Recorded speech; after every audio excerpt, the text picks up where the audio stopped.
Nizhniy Novgorod, Russia. Jorge Sampaoli begged for forgiveness from Argentina's fans on Thursday after a 3-0 drubbing by Croatia left Lionel Messi's World Cup dreams hanging by a thread.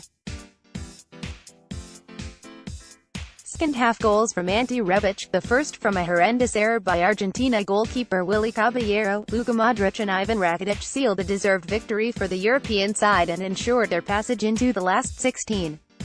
A contrite Sampaoli said the rout was his fault entirely and apologized to supporters left in tears in the Nizhniy Novgorod stadium on the banks of the river Volga. File image of Jorge Sampaoli. AFP. First and foremost, I would beg for their forgiveness, especially those who came great distances to see Argentina, said the softly spoken Sampaoli. I am responsible for this result, but I was as dreamy-eyed as the fans.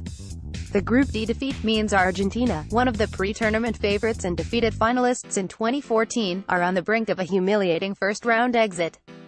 They have just 1 point from 2 games and will certainly have to beat Nigeria in their final outing to have any chance of avoiding elimination. But for Argentina and Messi, the recriminations over such a poor performance began within seconds of the final whistle. I had to devise a plan for this match, said Sampaoli. If I had set things up differently, things might have turned out much better. I don't think it's realistic to put the burden on Caballero. He added that his under-pressure team, knowing they needed a positive result from the game, crumbled after conceding the first goal. Emotionally broken. After they scored, we were emotionally broken and we didn't have any footballing arguments to change the course of events. He said his team did not gel, and plans to feed Messi with more of the ball failed.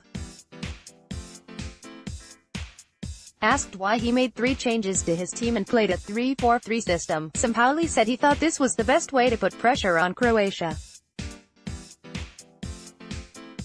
but admitted he had got it wrong.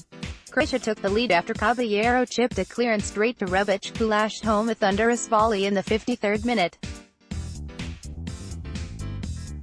Real Madrid star Modric then scored an electrifying 80th minute goal before Messi's Barcelona teammate Rakitic netted a third after Croatia sliced apart Argentina's hapless defense in injury time. The defeat leaves Argentina facing a repeat of their ignominious 2002 campaign, when they also went out at the group stage after being tipped as possible World Cup winners.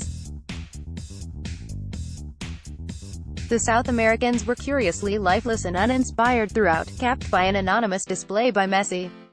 He remained a peripheral and largely ponderous figure, briefly flashing to life, and the 30-year-old's dream of winning the World Cup now looks remote. All the attention after the humbling defeat will focus on Argentina and Messi, but it was also the result of a fine performance by Croatia. Coach Zlatko Dalic admitted he was surprised to be through after just 2 games, but warned Croatian fans not to get carried away, despite arguably the performance of the tournament. We have to make sure we do not go over the top.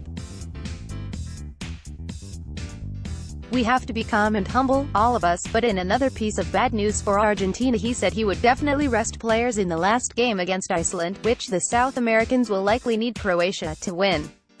Man of the match Luka Modric said teamwork was the key to the impressive victory.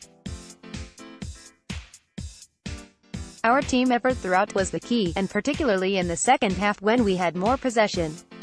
In the first half, when Argentina had the ball, we cut off Messi and stopped him getting the ball. AFP. Click here for full coverage of FIFA World Cup 2018. Click here to view the full schedule of FIFA World Cup 2018. Click here to view the points table of FIFA World Cup 2018. Updated date, June 22, 2018, 9 a.m.